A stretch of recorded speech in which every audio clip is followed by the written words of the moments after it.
Estamos sensibilizando porque es Día Internacional del Autismo y vimos el testimonio del podcast Azul.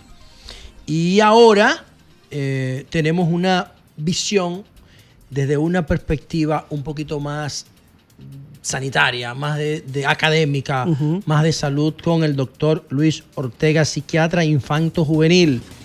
Y vamos a tratar con él todos los aspectos relacionados: el acceso a diagnóstico, los tratamientos, los enfoques terapéuticos, la educación inclusiva, la política pública y los derechos de las personas con esta condición de TEA. Sin embargo, antes de esto, yo quiero preguntarle al doctor algo aquí.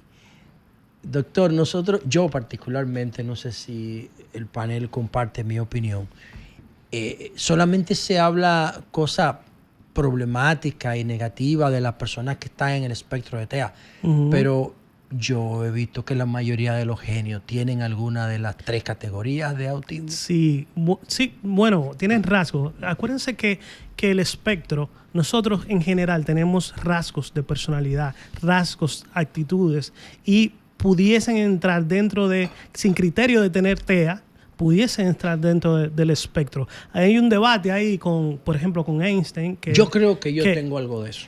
Que tiene, ¿De qué? Y lo que, ¿Del lo que, espectro? Sí. Lo que tú llamas de que son genios, eso se llama hiperfoco. Hiperfoco. En un tema, los genios. Sí, en un tema se tienen una gran capacidad de concentración y de deducción en ese tema. Puede ser dibujo, puede ser arte. Repita puede ser, eso. Doctor, muy en dominicano, que se enfocó en algo específico y es bueno en eso. Porque hiperfoco, quizá hay gente que no nos escucha. Es un poco no más entiende. incluso, porque tienen una capacidad, vamos a decir, superior para esa actitud.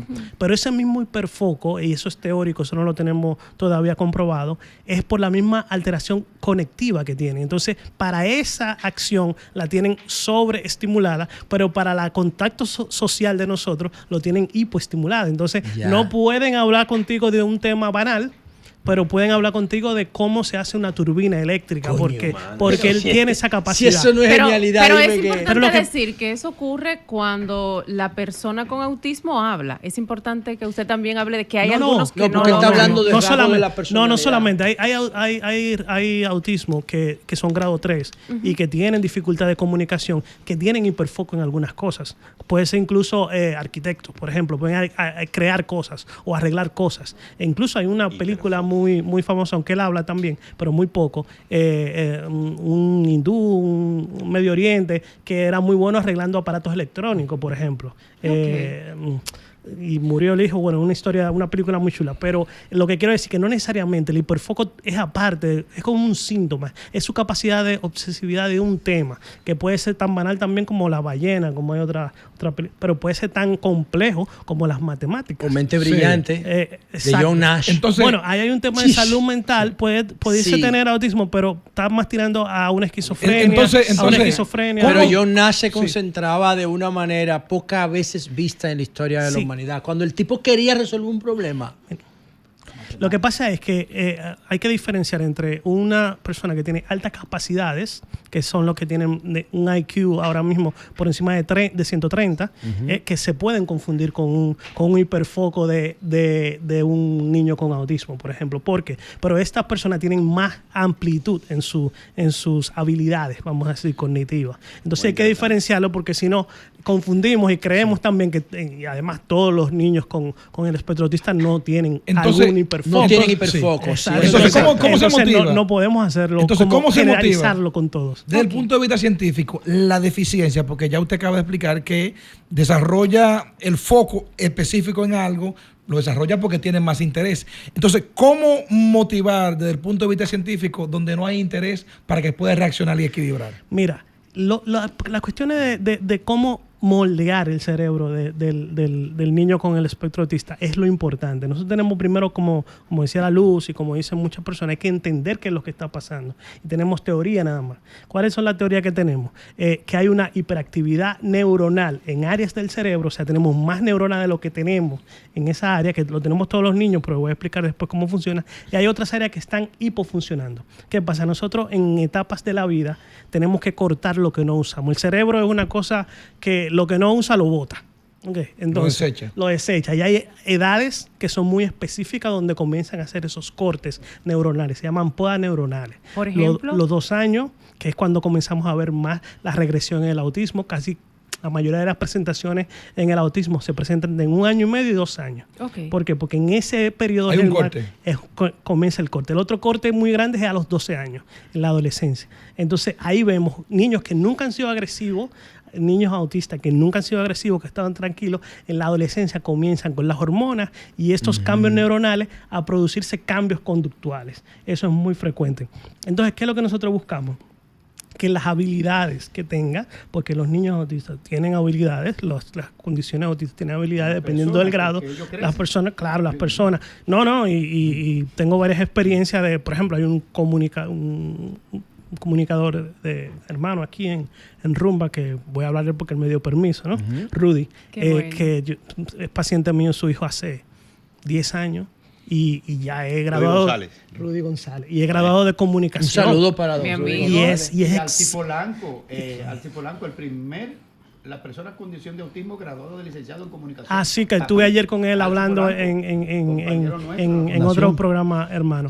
Bueno, lo que quiero decir es que esa persona hay que ayudarle con las debilidades que tiene y hay que reforzarle las habilidades que tiene. O sea, los problemas que tiene hay que ayudarlo, las dificultades que tiene hay que ayudarlo, pero las habilidades hay que reforzárselas. Entonces, es un complemento entre las terapias, la familia, el colegio, todo en complemento es que va a dar al traste con un buen desarrollo de esas habilidades. Doctor, ¿y qué relación tienen las cesáreas, los partos por cesárea con el tema autista?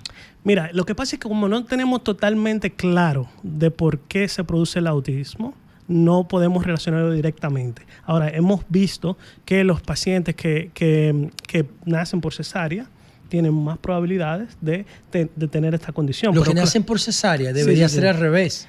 ¿Por qué? No es un parto natural. Viene a la luz con el tema de Tiene escuchar. más posibilidades. Más posibilidades. Incrementa la O posibilidad. sea, se ha visto Exacto. que de los niños diagnosticados con autismo, una gran parte... No, han lo que nacido pasa- por el parto cesárea. natural Lo que pasa es disminuye que la posibilidad lo que pasa de es que tener no autismo. hay, Mejor. lo que pasa es que no hay partos. Hay partos naturales, pero los partos son todos los partos de mujeres, no de animales, de bípedos, son violentos. Extremadamente violentos. Sí, se considera porque en la traumático. medida que nuestro cerebro fue creciendo, le es más difícil atravesar el canal de parto. Sí. Entonces, ¿qué hizo la naturaleza? Dijo, ok, tienes que tener a la criatura antes de que se desarrolle el cerebro. Y por eso los seres humanos son muy vulnerables, son interdependientes, no pueden solos, son seres sociales. Sí, Por eso sí, en yo parte digo es que la eso. lógica me dice a mí que Claro. la cesárea, pero también yo sé que en el canal de parto hay algunos unos- líquidos, hay algunos algunas Un esfuerzo. bacterias, algunas que son fundamentales. No, pero el parto natural disminuye la posibilidad de Riesgo. autismo, el riesgo de autismo. Pero hay otros componentes como la parte genética que sabemos que hay una Hereditaria. Ay, Hereditaria. Claro, hay una gran cantidad de genes que están implicados en el autismo y hay algunos que hemos identificado un poco más. Usted lo puede señalar, doctor, porque Mira, yo tengo hay aquí uno que algo que quería compartir con usted. Hay uno que se llama PMHC1, yo sé que es en el cromosoma 22, en el brazo largo 11, Sí. ese es el que más está relacionado con el autismo, pero hay más de 100 relacionados Bueno, con el aquí autismo. yo le decía a Charmín y a Leondi y a John Wayne, que estaban aquí de Podcast Azul, que la misma tecnología que se utilizó para editar el mapa genético del coronavirus, que fue el mapa genético del coronavirus, fue descubierto o decodificado por AlphaFold de Google, que ganó el premio el Nobel, ARN. acaba de ganar el premio Nobel de Química por eso. Y Entonces, antes había ganado el premio Nobel una pareja que creó la editora genética CRISP. Y la editora genética CRISP se está utilizando para el tema del síndrome de Down en el 21. en el cromosoma 21, y en el autismo se está utilizando en el gen SHANK3. En el SHANK, exacto, en el En el SHANK 3 es el para 22, exactamente, en el para brazo corto del evitar 22. esa duplicación genética contradictoria, para no llamarle mala, Sí. y poder No, prevenir en el futuro que los niños nazcan con él. Se cree que el problema del síndrome, bueno, se cree no, el síndrome de Down hay más, hay una tripleta, hay una sobreexpresión. Hay más. Y en cambio en el autismo se cree que hay una falta de consolidación del ADN. Entonces ahí es que está el problema. Como científico. También, doctor, hay profesionales que dicen que la cultura, el cambio en la cultura de alimentación podría estar afectando. No es que se cree, estamos seguros. Está confirmado Está confirmado eso. que Oye, esa la microbiota tiene que ver con ¿Cómo cuáles alimentos, por el ejemplo? cerebro. Ahí Lo que afectan? pasa es que no es alimento. Lo primero es que en el espectro autista regularmente y a casi todos le quitamos lo que es los hidratos de carbono muy complejos. Ustedes están escuchando eso, señor. Tenemos que quitarle también lo que tiene que ver con tenemos que ser base de proteína. Los es lo 4 más enemigos importante. de la salud. Los El refinados, azúcar. Los Ahí va. colorantes. los aceites vegetales, los colorantes, los Pero es la ultraprocesados. madre, azúcar. Pero perdón, tam- perdón, pero porque también- estamos hablando del tratamiento de la persona con autismo respecto de la alimentación que tiene para darle un balance Exacto. de su situación. Y la pregunta es sobre la Pero- incidencia de la alimentación de la madre. pero lo que pregunta Jonathan perdón. creo, Jonathan, Sí. si es la alimentación de la madre que está influyendo en algo sobre la... Es sobre que no el lo, gen. Sí. vuelvo y le digo, no tenemos, si tuviéramos la causa exacta, ya lo hubiéramos tratado. No sabemos, incluso no sabemos si el cambio es genéticamente puro o hay algo congénito que también viene al problema. Tampoco sabemos, probablemente que no, pero también están teorías y todavía seguimos haciendo estudios sobre los metales pesados, Sí. sobre Exacto. el tema de la de alimentación. Antes de la pregunta, porque es que Producciones está pidiendo una pausa y vamos a dejar en expectativa algo. Hay intervenciones físicas para las personas que están en el espectro TEA. Nosotros conocemos el caso de una hija de la familia Kennedy, que nos gustaría que usted nos lo explique. Y cómo están las políticas públicas orientadas a este sector sensible. Vamos a hacer un cambio y volvemos de inmediato. Con el doctor Luis Ortega, psiquiatra infanto juvenil, a propósito del Día Mundial del Autismo, y dejamos un par de preguntas en el tintero. No se hacen intervenciones quirúrgica física a ninguno de las categorías del espectro autista. Y partíamos antes de la pausa del caso de la familia Kennedy, de Rosemary Kennedy, que tenía un problema que ahora es que yo me entero porque usted me dice que se supone que era autismo y que le hicieron una lobotomía. ¿Qué es una lobotomía? Bueno. ¿Y por qué no se puede intervenir quirúrgicamente? Yo creo que a las los personas con psiquiatras autismo? tenemos tan mala fama. Una cuestión es porque medicábamos y poníamos mucho... Inventaron mucho los No, psiquiatras. le ponían mucho, muy sedado a los pacientes. Y la segunda mala fama que tenemos es por el tema de la lobotomía, que era muy Explique eso, utilizado doctor. en los principios del siglo, ¿no? A finales del siglo XIX y a principios del siglo XX. Lo que hace la lobotomía es quitarte un pedazo del lóbulo de tu cerebro. Y regularmente lo que hacían en ese Ya, momento qué salvajes. Una perforación. una perforación. ¿Y a funcionaba? nivel no funcionaba. Funcionaba porque si te quitan el lóbulo frontal, que es el donde tú ejecutas las funciones motoras de tu cerebro, pues entonces tú no Parapléjico te dejaban. No te bajaban. muchas personas lo dejaban. Sí, te utilizaban y te tiraban prácticamente- ahí para que no le dañara la imagen a la familia. Exacto. Hay un, Era eso, No ¿eh? tienen que amarrarlo. Hay- La hay luz, un- por Dios, pide perdón. Pregúntale, así, ¿Cómo así fue? es. eso? Que yo digo que te atrofiaban el cerebro y te dejaban como un vegetal. Era la idea en ese momento que creían que si te podían disminuir parte del lóbulo frontal, pues entonces tú ibas a mejorar la conducta impulsiva. Lo que pasa es que en ese tiempo, como era tan rudimentario, utilizaban demasiado mecanismos de lesión cerebral. Mucha invasión, mucha demasiado. agresión. Entonces al final hacían más daño que bien. Entonces, evidentemente, el autismo, como todas las otras enfermedades, ha evolucionado increíblemente y todo lo que tiene que ver con la neurocirugía psiquiátrica, por ejemplo, hemos visto que un paciente que sea muy agresivo, muy agresivo, tanto en Estados Unidos, Colombia, Latinoamérica, Europa, existe una neurocirugía para poder disminuir esa agresividad. Y la hemos hecho aquí y es muy efectiva. Alrededor del 70, 80, 90% de la agresividad, de la impulsividad del niño o del adulto ha disminuido. ¿Y qué lo tan que invasivo es ese es procedimiento? muy poco invasivo porque ahora lo que hacen es una aguja estereotáxica, se Focalizada. llama. Sí, Es sí, una Y aguja que efectos- entra. efectos Es secundarios. laparoscópica. El efecto secundario puede ser lo que produce cualquier cirugía, una infección, Sí. es una neurocirugía muy segura, la doctor, verdad. yéndonos- Pero el problema era decirle que lo que buscamos es la funcionalidad y la mejoría de un paciente. Entonces, lo que siempre tenemos que tener en cuenta es que lo que vayamos a hacer es para beneficio de él, no para perjuicio. Para de él. mejorar su calidad de vida. Hay otras técnicas, estimulación magnética transcranial, la alimentación, que sabemos que hay El un respeto tema al por ahí, microbioma. el tema de los metales pesados. Evitar el SIBO. Ahora mismo Doctor. vemos que mucha gente lo oyen a otras personas diciendo disbiosis. y creen que no va, pero el tema de la vitamina D y la forma en cómo nos relacionamos con Tomar el sol. ha cambiado mucho Doctor, también y ha producido otras alteraciones. Hace tiempo que quería hacer una pregunta que atañe a mi vida personal. Yo escuché a la periodista Sofía La Chapela aquí en El Sol de la Mañana, donde ella manifestaba, porque tiene un hijo con esa condición, y es una luchadora con vehemencia y compasión con ese tema, y hablaba de que era una pandemia lo que había con el autismo a nivel mundial. Yo pregunto, en mi caso personal... Perdón, Emilio, eso es importante, porque si tú hablas de pandemia, significa que a partir de un punto se masificaron los casos. ¿Es correcto, doctor, eso? Ahí que voy a caer. Doctor, para terminar, usted me contesta las dos preguntas, la mía le da la luz. Entonces, ¿qué resulta? Que en el caso mío personal, yo con el niño mío que tiene esa situación, 2 hermanitos pequeños, yo veía que él actuaba diferente. Inclusive yo era injusto. Él tendría unos 5, el mayor 8 y el menor 3. Y yo era como muy injusto porque pensaba que era una actitud de rebeldía, de desobediencia. Hoy en día entiendo. Entonces, ¿es que ha habido una proliferación hoy en día o es que antes se desconocían esos Vamos a síntomas? ver. Hay más a nivel diagnóstico general? ahora. Vamos a ver. Ese es uno de los... ¿Hay más casos o mejor diagnóstico? Hay mucho mejor diagnóstico y cuando estaba fuera del aire oí que tú decías que era más frecuente en hombres que en mujeres. Creíamos que era así.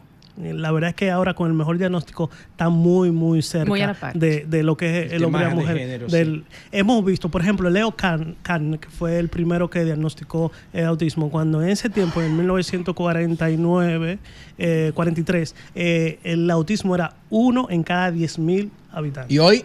Y hoy estamos en Latinoamérica, según la OMS, porque hay un tema aquí con las estadísticas y los registros, dice 1 en 100. 1 en 100. En Estados Unidos, 1 en 36. Diablo, pero wow. antes era uno en No cada era 10.000. una pandemia. Pero oye, Uno en en cada Estados 36 Unidos, en Estados uno cada Unidos. de cada 36. Ay, es la comida. Entonces, La comida. Es la comida. sabemos La que hay comida algo, chatarra. algo El pollo. sabemos, No, lo pica- sí, fueron evidentemente, mucho de esto es porque estamos diagnosticando mucho mejor. Mucho Y tú- más. Y tú me haces una pregunta Uno en sobre 36.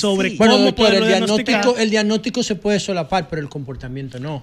Eso es si antes Lo que hubiese pasa- habido la misma cantidad sin diagnóstico, tuviésemos tenido registro de comportamiento, No, pero como que el caso de se Rosemary. Pero se recuerda le- que antes... se le registraba. Lo que pasa es que le decían el loquito del barrio. Exacto. No, es que antes sí. era el Mira, hay loquito una del historia que me barrio gusta o hacerla el mucho. El bobolongo, fácil, el exactamente. manganzón. Hay una Sí, historia que pero me gusta no, decirle no era mucho y es común. sobre cómo se entiende el autismo. En el 1943, que fue cuando se comenzó a diagnosticar, antes lo que hacían con esos niños era ponerlo como si fuera un manicomio. Y, Los juntaban y no todos. sabían Sí. qué era lo que tenían. ¿Ok? No sabían. Lo ponían ahí juntos y no sabían lo que tenían. ¿Qué pasa? El primer diagnóstico que fue a Donald Trip, que murió hace poco. Hace poco era financista. Era financista. Hace- El murió hace como papá, año y medio. el que diagnosticó, el que le enseñó a Leo Kanner lo que tenía que buscar, que si quiere lo podemos buscar, fue el papá que era abogado. El papá era tan meticuloso que probablemente tenía rasgos también del espectro autista, que llevó una bitácora durante 6, 7 años de todo lo que el niño hacía, comía, bebía y se la presentó a Leo Kanner. Y Esos son después los de primeros eso fue, estudios. y después de eso fue que Leo Kanner ya con todos sus Qué interesante. comenzó y dijo, esto lo podemos llamar autismo, Doctor. pero por la bitácora, porque ni las enfermeras ni los médicos de ese momento lo hacían tan detallado como ese padre. Doctor, perdón, porque no quiero que quienes nos están escuchando se queden con la duda. Si yo soy una madre que estoy en mi casa escuchándolo a usted a través del sol de la tarde, ¿cómo yo puedo identificar que ese niño que yo digo que es rebelde pueda tener autismo? O sea, Algún rasgo. ¿cómo yo como madre debo tener O ausente. ese llamado y decir, cónchale, déjame O llevarlo a una ausente, cita? Exacto. Rebelde o ausente, del niño que se queda. Se aísla. Cónchale, porque no solo tenemos que Que hablar se de la va. ciencia, porque la ciencia es buena, pero vamos a hablar a dominicanizar el asunto. ¿Cómo yo puedo decir, debo llevar a mi hijo al médico? Mira, lo principal es la forma de comunicación. Eso es la principal alteración que tiene. No del lenguaje. Hay niños que saben hablar, pero no se saben comunicar. La forma de comunicación habla de el espectro autista. Fíjense cómo la mayoría no hablan a temprana edad, tienen más tarde a hablar y algunos no tienen vocabulario, se comunican diferente a lo que es el niño común. Otro tema Una es el contacto social. Son 3 pilares: la comunicación, el contacto social y la parte motora, las estereotipias. Y esos son... Doctor, tenemos que terminar. Tenemos que terminar. Ya nos queda una propuesta pausa que y ya hicimos que... hace unos años como trabajador de este tema por años, de que debíamos construir la currícula académica, proponer a la comunidad académica la carrera de pediatría con especialismo en autismo.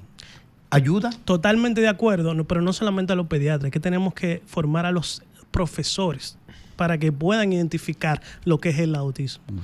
Tenemos que identificar el primer contacto del niño, debe ser comenzar a ver, porque hay un grupo de niños que lo comienzan a presentar desde los 6 meses. Mira, la información que ustedes dan. Antes era 1 de cada 100. Ahora es... No, antes era 1 de cada 10.000. Uno de cada 10.000, y 100.000. 10.000 es el 1% de 1 millón. Y ahora estamos en esto. Es decir, que el crecimiento de tal envergadura que ahora hay que ponerlo sobre el tapete a todos los niveles de la ciencia médica. Pero si no lo hacemos en políticas públicas reales, no solamente leyes, sino que hacemos incentivos. Por ejemplo, no hay incentivos, y yo siempre he criticado eso de la ley, no hay incentivos a los que emplean niños con autismo. Sí. ¿Por qué no? Si lo hacemos con la luz solar. Doctor, yo pienso que hay que volver a invitarlo porque se quedan muchos temas sobre las políticas públicas en ese sentido que debemos impulsar. Ahora, doctor, ya para terminar, yo soy muy amigo del doctor Héctor Guerrero Heredia. Yo también, yo soy socio. Ah, tú eres socio. Él dice, y lo ha dicho varias veces en mi presencia, que la psicología no es una ciencia.